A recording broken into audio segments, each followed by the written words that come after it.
Hi friends, ഇന്ന് ഞാൻ വന്നിട്ടുള്ളത് ഒരു വെണ്ടക്ക പൊരിയലിൻ്റെ റെസിപ്പി ആയിട്ടാണ്. നമ്മളിത് ഒരു തോരൻ സ്റ്റൈലിലാണ് വെച്ചിട്ടുള്ളത്. തോരൻ എന്ന് വേണമെങ്കിലും പറയാം, പൊരിയൽ എന്ന് വേണമെങ്കിലും പറയാം.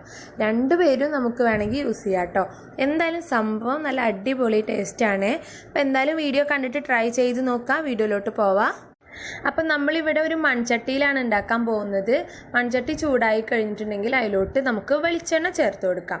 ഒരു 2 മുതൽ 3 ടേബിൾ സ്പൂൺ വരെ വെളിച്ചെണ്ണ ചേർത്ത് കൊടുത്തിട്ട് നന്നായിട്ട് ചൂടാവുന്ന സമയത്ത് കടുക് ഇട്ട് കൊടുക്കാം. ഒരു 1/2 ടീസ്പൂൺ കടുക് ഞാൻ ഇട്ട് കൊടുത്തിട്ടുണ്ട്. നന്നായിട്ട് അതൊന്ന് പൊട്ടാൻ വേണ്ടിയിട്ട് വെയിറ്റ് ചെയ്യാം. എന്നിട്ട് ഇതിലോട്ട് നമുക്ക് ചെറിയ ജീരകം ചേർത്ത് കൊടുക്കാം. അതൊരു 1/4 ടീസ്പൂൺ മതിയാവും കേട്ടോ.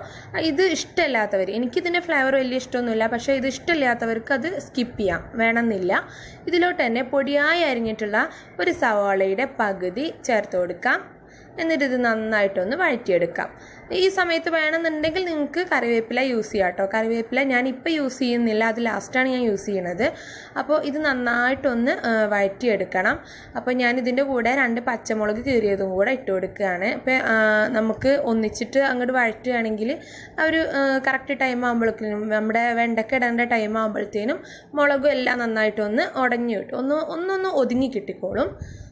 അപ്പോൾ ഇത്ര വലിയ വലുപ്പത്തിലുള്ള കഷ്ണങ്ങളാക്കിയിട്ടാണ് നമ്മുടെ വെണ്ടക്ക മുറിക്കേണ്ടത്. ഒരുപാട് കനല്യാണ്ടം ചെയ്യരുത്, അതുപോലെ തന്നെ ഒരുപാട് അങ്ങോട്ട് കനത്തിലും മുറിക്കരുത് കേട്ടോ. നന്നായിട്ട് കഴുകിയ ശേഷം വെള്ളമൊക്കെ പോയ ശേഷം വേണം നമ്മൾ ഇതുപോലെ അരിയാൻ വേണ്ടിയിട്ട്. അപ്പോൾ ഉള്ളിയൊക്കെ നന്നായിട്ട് വാടിയ ശേഷം ഇതിലോട്ട് നമുക്ക് വെണ്ടക്ക ചേർത്ത് കൊടുക്കാം. ഒരു 1/4 കിലോ വെണ്ടക്കയാണ് ഞാൻ എടുത്തിട്ടുള്ളത്. അപ്പോൾ ഇത് നന്നായിട്ടൊന്ന് വഴറ്റി കൊടുക്കാം. അപ്പോൾ നമ്മൾ ഈ വെണ്ടക്കയിൽ എപ്പോഴും ആ ഒട്ടി നിൽക്കുന്ന സംഭവം ഉണ്ടല്ലോ, വെള്ളം ഒരുപാട് നനവുണ്ടെങ്കിലാണ് അത് കൂടുതൽ ആ വഴുവഴുപ്പ് വരുന്നത്. അപ്പോൾ നമ്മളെപ്പോഴും വെണ്ടക്ക കഴുകി നല്ലോണം വെള്ളമൊക്കെ പോയ ശേഷം മാത്രം കട്ട് ചെയ്യുക. അപ്പോൾ നമുക്ക് ഒരുപാട് അതിന് ആശ്വാസം കിട്ടും കേട്ടോ. അപ്പോൾ ഇതിലോട്ട് പാകത്തിനുള്ള ഉപ്പ് ഞാൻ ചേർത്ത് കൊടുത്തിട്ടുണ്ട്. എന്നിട്ട് ഇത് നന്നായിട്ടൊന്ന് കുക്ക് ചെയ്തെടുക്കണം. നമുക്ക് ആ വഴുവഴുപ്പൊക്കെ മുഴുവനായിട്ടും പോയി വെണ്ടയ്ക്കൊക്കെ ഒന്ന് ഒതുങ്ങി എല്ലാം കൂടെ ഒന്ന് മിക്സായിട്ട് വരുന്നത് വരെ നമുക്ക് വെയിറ്റ് ചെയ്യാം. ഇതിപ്പോൾ ഏകദേശം അതുപോലെയൊക്കെ ആയിട്ടുണ്ട് കേട്ടോ. ഈ ഒരു ടൈമിൽ ഞാൻ ഇതിലോട്ട് പെപ്പർ പൗഡറാണ് ഇട്ട് കൊടുക്കുന്നത്, കുരുമുളക് പൊടി. ഒരു 1/4 ടീസ്പൂൺ കുരുമുളക് പൊടി, നല്ലൊരു ഫ്ലേവർ കിട്ടാൻ വേണ്ടിയിട്ടാണ് അങ്ങനെ ചെയ്യുന്നത്. അതും കൂടെ ചേർത്ത് കൊടുക്കാം. നന്നായിട്ട് കുക്കായി വന്ന ശേഷം കേട്ടോ.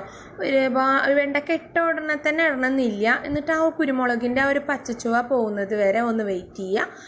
അതിനുശേഷം ലാസ്റ്റായിട്ട് നമുക്ക് ഇതിലോട്ട് തേങ്ങ ചിരവിയത് ഒരു 1/2 കപ്പ് ഉണ്ട്, അതും കൂടെ ചേർത്ത് കൊടുക്കാം. അപ്പോൾ ഇത് വരുമ്പോഴാണ് നമ്മുടെ ഈ ഒരു പൊരിയലിന് ടേസ്റ്റ് അടിപൊളിയാകുന്നത്. നല്ല ടേസ്റ്റാണ് കേട്ടോ.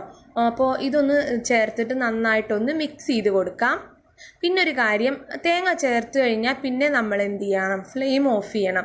ഇപ്പോൾ ഇതിവിടെ റെഡി ആയിട്ടുണ്ട്. ഇനി ഈ തേങ്ങ കുക്കാൻ വേണ്ടിയിട്ട് നമ്മൾ നിൽക്കരുത്. തേങ്ങ ചേർത്ത് ഇളക്കിയ ഉടനെ തന്നെ നമ്മൾ തീ ഓഫ് ചെയ്യുക. എന്നിട്ട് ഇതിൻ്റെ മുകളിലായിട്ട് കറിവേപ്പില ചേർത്ത് കൊടുക്കാം. ഒപ്പം തന്നെ കുറച്ച് വെളിച്ചെണ്ണ കൂടി ഒഴിച്ചു കൊടുക്കാം. ഇതാണ് ഞാൻ പറഞ്ഞത്, ഉള്ളി വഴറ്റുന്ന സമയത്ത് കറിവേപ്പില ഞാൻ ചേർക്കുന്നില്ല എന്ന് പറഞ്ഞത് ലാസ്റ്റ് ചേർക്കാൻ വേണ്ടിയിട്ടാണ്.